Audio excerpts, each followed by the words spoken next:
ሱዳናውያን ጦርነታቸውን ጨርሰው ቢሆን ኖሮ እነ አልቡርሃን ኢሳያስ አፈወርቂ ለተባሉ አጋራቸው የጀግና ሜዳ እያጠልቁ ነበር የሚያስብል አቀባበል አድርገውላቸዋል። ባሳለፍነው ዓመት ቡርሃን አስመራ ሄደው የኤርትራ መንግስት ለኛ ያልሆነው የለም በማለት የቃላት ጉልበት እስኪዝሉባቸው ድረስ ተናግረዋል። ለዚያ ምላሽ ይሆን ዘንድ ከ11 ወራት በኋላ ከአስመራ ድረስ በመኪና ተጉዘው ፖርት ሱዳን ገብተዋል ኢሳያስ። ውድ የኢትዮ ፎረም ቤተሰቦች ይችን አረፍተ ነገር እንደገና ልብ እንበላት። ኢሳያስ አፈወርቂ ከመናገሻቸው አስመራ ተነስተው ፖርት ሱዳን የደረሱት በመኪና ጉዞ ነው። ለዚህም 1001 ኪሎ ሜትር ተጉዘዋል። ጉዞው ስንት ቀን እንደፈጀባቸው ባይታወቅም የ2 ቀን ቆይታ አድርገው ተመልሰዋል ተብሏል። ኢሳያስ በደስታ የተገኙበት በመኪና የተጓዙበት ምክንያት ባይገለጽም እሳቸው ግን በዚያ አዝመራ አላቸው። የሚታጨድ አዝመራ፣ እየታጨደ ያለ አዝመራ። አዝመራቸው ጦርነት ነው። የገበያ ግርግር ለሌባ ይመቻል እንዲል ቢሄዱ የምስራቅ አፍሪካ ትላልቅ አገሮች ሱዳንና ኢትዮጵያ ብጥብጥ ውስጥ መውደቃቸው እንደ ኢሳያስ ላሉት ቀውስ አባባሽ መሪዎች እና እንደ ሻዕቢያ ላሉ የቀጣናው የዝርፊያ ቡድኖች የተመቸ ሆኖ ቀጥሏል። የአስመራው አዛውንት ሁኔታው ለኔ ተመቸኝ ካሉ ሰነባበቱ። ሰሞኑን ሱዳን ሲገቡ የተደረገላቸው አቀባበልም ከተፋላሚዎቹ ወገን አንዱን ደግፈው ሰው መድበው በመዋጋታቸው ነው።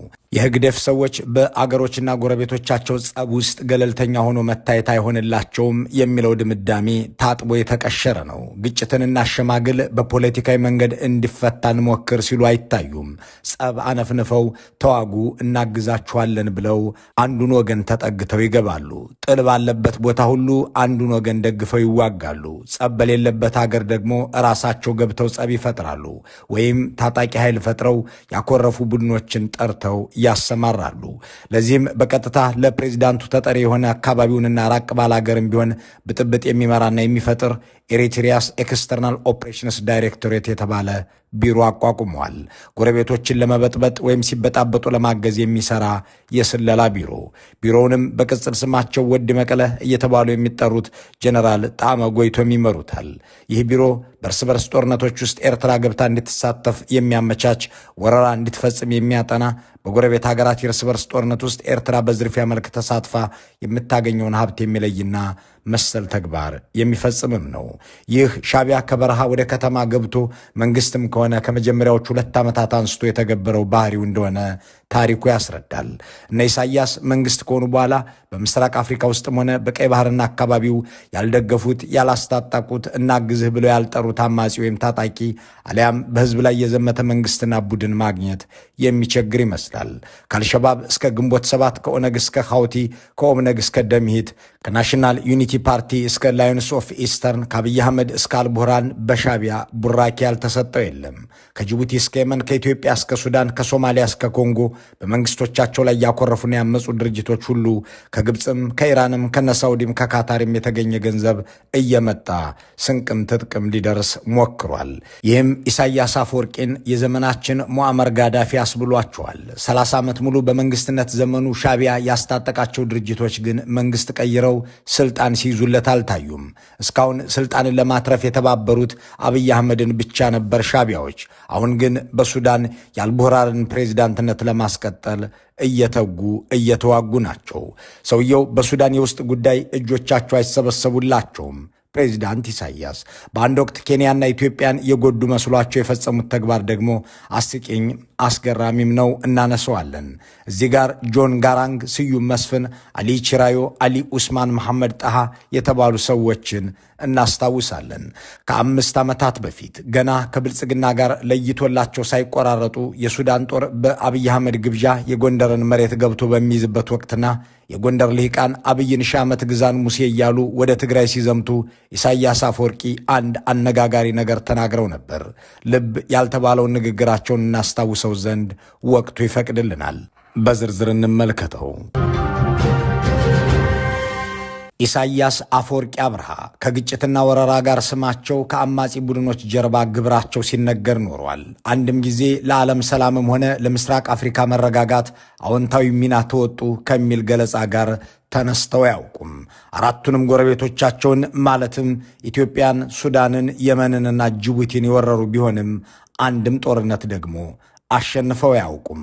በአራቱም ጎረቤቶቻቸው ውስጥ የነበሩና ያሉ መንግስታትን የሚቃወሙ ድርጅቶችን ሲያስታጥቁና ሲያሳምጹ የኖሩ ቢሆንም አንዱም ስልጣን ላይ ዘላቸውም። በዓለም ፊት በደረሰበት መገለልና ውርደት በአንዲት ጥግ ላይ እንዲቀመጥ ሆኖ ከ20 ዓመታት በላይ ተዘግቶበት የነበረው የኤርትራ መንግስት የብልጽግናውን አገዛዝ ተጠግቶ ወደ ዲፕሎማሲው መድረክ ብቅ ካለ በኋላ የአካባቢውን ፖለቲካ በህቡ ሳይሆን በአደባባይ ያተራመሰው መሆኑን ብዙዎች በግልጽ የሚናገሩት ሆኗል። ሱዳን የምትነሳውም እዚህ ጋር ነው። ኢሳያስ አፈወርቂ የበሉበትን ወጪት የጠጡበትን ዋንጫ ይሰብራሉ ሲባል እውነት መሆኑን ለማረጋገጥ ጎጆ ያስወጣቻቸውን ኢትዮጵያን ይወጉበትን ብቻ ሳይሆን ትጥቅ ትግል ሲያደርጉ ቢሮና ፓስፖርት ሰጥታ ተቀብላም ወደ ሳህል ልካ ቢያንስ ከ1958 እስከ 83 ድረስ ባሉት 25 ዓመታት ትልቅ ባለውለታቸው በሆነችው ሱዳንም ላይ ቃታ ሲስቡ ይመለከታል። ገና ግዛት ገንጥለው አገርም አድርገው ፕሬዚዳንት በሆኑ በ3ኛው ዓመት ሪፈረንደም ተደርጎ መንግስት ባቆሙ በዓመቱ በ1986 ዓ.ም ሱዳንን መውረርና የሱዳን ተቃዋሚዎችን ማሰልጠን ጀመሩ። የሚገርመው ደግሞ ሱዳን ለኤርትራ መገንጠል ዕውቅና የሰጠች አገር ሆና የወቅቱ ፕሬዚዳንት ሐሰን አልበሽርም በ1985 ዓ.ም ኤርትራን ጎብኝተው ነው በ1986 አገር የወረረው። ይህ በምስሉ ላይ የሚታየውና ስትራቴጂክ ስተዲስ ኢንስቲትዩት የተሰኘው የአሜሪካ ጦር ትምህርት ቤት ሰነድ እንደሚለው ሀድራ፣ ጋልሳ፣ አዋድና ከሰላ በተባሉ የሱዳን አካባቢዎች ኤርትራ ወረራና ጥቃት እንዲሁም የውክልና ጦርነት ማድረጓን ያስነብባል። ኢሳያስ በሱዳን ጦርነትን መደገፍ የጀመሩት አምና ታች አምና ወይም ዘንድሮ አይደለም። ሻቢያ መንግስት እንደሆነ ከሱዳን ጋር ግጭት ውስጥ ከገባ በኋላ የዛሬውን ደቡብ ሱዳን የፈጠረውን ትጥቅ ትግል የሚያካሂዱትንም ታጣቂዎች እነ ጆን ጋራንግን ማለት ነው ይደግፍ ነበር። ለዚህኛው እንደ ምክንያት ያቀረበው ሰበብ በወቅቱ በ1990 ዓ.ም ከኢትዮጵያ ጋር በነበረው ውጊያ የሱዳን መንግስት ለአዲስ አበባቸው አግዟል በሚል እንደነበር መሐመድ ዑመር ፍሬኔሚስ ታይድ አት ዘ ሂፕ ኤሪትሪያ ኤንድ ሱዳን በተሰኘው መጣጥፋቸው ያስታውሳሉ። ወላዋዩ የኢሳያስ ልብ ግን ከ2 ዓመታት በፊት በ2016 በሰጠው መግለጫ የደቡብ ሱዳን መገንጠል ስህተት ነበር ብሎ ሲያወግዝ ተደምጧል። በኢትዮጵያ አቆጣጠር በ1997 ዓ.ም ኢትዮጵያና ኬንያ በኢጋድ አማካኝነት የደቡብ ሱዳን ተገንጣዮችና የካርቱሙ መንግስት ወደ ስምምነት እንዲመጡ አደረጉ። አቶ ስዩም መስፍን ከኢትዮጵያ ውጭ ጉዳይ ሚኒስቴር የኬንያ አቻቸው አሊ ቺራዩ አፈራራሚ ሆነው ከደቡብ ሱዳን እነ ጆን ጋራንግ ከአልበሽር መንግስት በኩል ደግሞ አሊ ኡስማን መሐመድ ጣሃ የተባሉ ምክትል ፕሬዝዳንት በናይሮቢ የሰላም ስምምነት ተፈራረሙ። ጆን የሱዳን ምክትል ፕሬዝዳንት እንዲሆንና በዚያች ሀገር ጦርነት እንዲቆም ኮምፕሬሄንሲቭ ፒስ አግሪመንት የተባለ ውል አሰሩ። ያ የሰላም ውል ግን አስመራ ላይ መረበሽን ፈጠረ። አዲሃሎ ሆድ ባሰው። እናም ሻቢያ ወደ ተለምዷዊ ተግባሩ ገባ። በምስራቅ ሱዳን ውስጥ የሚንቀሳቀሱ 4 ታጣቂዎችን የሱዳን ጥምር ኃይሎች በሚል ድርጅቶችን ግንባር እንዲፈጥሩ አደረገ። አስመራ የነበሩትን የሱዳን ዲፕሎማቶችን አባሮ ኤምባሲውን ለእነዚሁ ታጣቂዎች ሰጠው። ከዚያ በኋላ እነዚህ ታጣቂዎች በምስራቅ ሱዳን እስከ 2000 ኪሎ ሜትር የሚሸፍን ግዛት እንዲቆጣጠሩ ያስቻላቸውን አቅም እንዲያገኙ አደረገ። እንዲህ ያሉ ታሪኮችን የከተበው አንደርስታንዲንግ ኤሪትሪያ የተሰኘው መጽሐፍ ይህ ኢሳያስ ወለድ ድርጅት የአልበሽርን መንግስት እንደማይጥል ሲታወቅ ድጋፉ እየተቀዛቀዘ እንደነበር ያስታውሳል። አቶ ኢሳያስ በዚህ መልኩ ያዝለቀቅ እያደረጉ የሚደግፏቸውን የምስራቅ ሱዳን ታጣቂዎች አሁን ደግሞ እኔ የማግዘው ጀነራል አልቡርሃንን ስለሆነ ከሱ ጎን ሆናችሁ ሄሚቲን ውጉት፣ ለጊዜው ልዩነታችሁ ይቆይ ብለው አሰማርተዋቸዋል። የነጻነትና የፍትህ ግንባር በሚል የሚታወቁትን የዚያኑ አካባቢ ኃይሎች ከአልቡርሃን ጎን እንዲሆኑ ያዘዟቸው አምና ነበር። ከዚያ ቀደም ብሎ 1 ዓመት ተኩል ወደ ኋላ ብንመለስ ግን የጄኔራል ሄሚቲ ደጋፊ ሆነው እናገኛቸዋለን። ሄሚቲ ከአልቡርሃን ጋር ተታኩሰው ሱዳንንም እልም ወዳለ ቀውስ ውስጥ ከመክተታቸው በፊት ምክር ፈላጋ አስመራ ይመላለሱ ነበር። ደግሞም ከተመላለሱ በኋላ ጦርነቱ ፈነዳ። ሄሚቲም ከኤምሬቶች ይደረግላቸው የነበረውን ድጋፍ በአስመራ በኩል ለጥቂት ወራት አገኙ። ይሁን እንጂ ግብፅና ሳውዲ አረቢያ ሄሚቲን እንደ ጠላት መቁጠር ሲጀምሩ የብልጽግናው ጠቅላይ ሚኒስትርም የተባበሩት አረብ ኤምሬቶች ወዳጅ መሆናቸውን ሲያስቀጥሉ ኢሳያስ ፊታቸውን አዞሩና አልቡርሃንን መደገፍ ያዙ። አሁንም በዚያው ቀጥለው እንደ ግል ንብረቶቻቸው የሚቆጥሯቸውን የምስራቅ ሱዳን የጎሳና የሃይማኖት ታጣቂዎች ህብረት ፈጥረው ከአልቡርሃን ወገን እንዲሆኑ መመሪያ ከሰጧቸው በኋላ ሰጥ ቀጥ ብለው እየተዋጉ መሆናቸው ይነገራል። Sudan's instability gives Eritrea new leverage. በእርግጥም የሱዳን ጦርነት ለሻቢያ እንጀራው ብቻ ሳይሆን መደራደሪያውም ሆኗል። በዚህ በሱዳን ጦርነት ከነ ሳውዲም ሆነ ከነ ግብፅ የሚያገኘው ጥቅማ ጥቅም አለ። ከዚህ በተጨማሪ ከብልጽግና አንጻርም ሆኖ ለመፋለም እየተጠቀመበት ነው። የሱዳን ጦርነት ሲጀመርም ሆነ ከመጀመሩ አስቀድሞ በነበሩት ዘመናት ኢሳያስ አፈወርቂ የጄኔራል ሄሚቲ ወዳጅ እንደነበሩ ይነገራል። ሄሚቲም ምክርም ተግሳጽም የሚቀበለው ካዲሃሎ ነበር። ሆኖም በፍጥነት አስተላለፋቸውን ቀይረው አልቡርሃንን ከያዙ በኋላ አንድ ብርጌድ ሰራዊት ልከውም እንዳገዟቸው ተነገረ። ኤርትራ ውስጥም የሱዳንን ጦር አባላት አሰልጥነው መላካቸውን የፈረንሳዩ ሬዲዮ ዘገበ። ይህ አሁናዊ የሻቢያ ሚና በሱዳን ውስጥ ነው። ከዚያ በፊት ግን በሱዳን ሁሉ ቀውስ እንዲፈጠር ለዓመታት ሲጥሩም ቀዳዳም ሲፈልጉ ኖረዋል። ተቃዋሚዎችን በማስታጠቅ ሱዳንን ለማተረማመስ የተቀየሰው ስልት አልሰራ ሲል በጥር 2010 ዓ.ም ቀጥታ ወረራ ለማድረግ እስከ መዘጋጀት ደርሰው እንደነበርና ይህ እንዳይሆንም ሱዳን ድንበሯን ዘግታ ጦሯን እንደጨመረች ይህ በምስሉ ላይ የሚታየውና በወቅቱ የተዘገበው የአልጀዚራ ሪፖርት ያሳያል።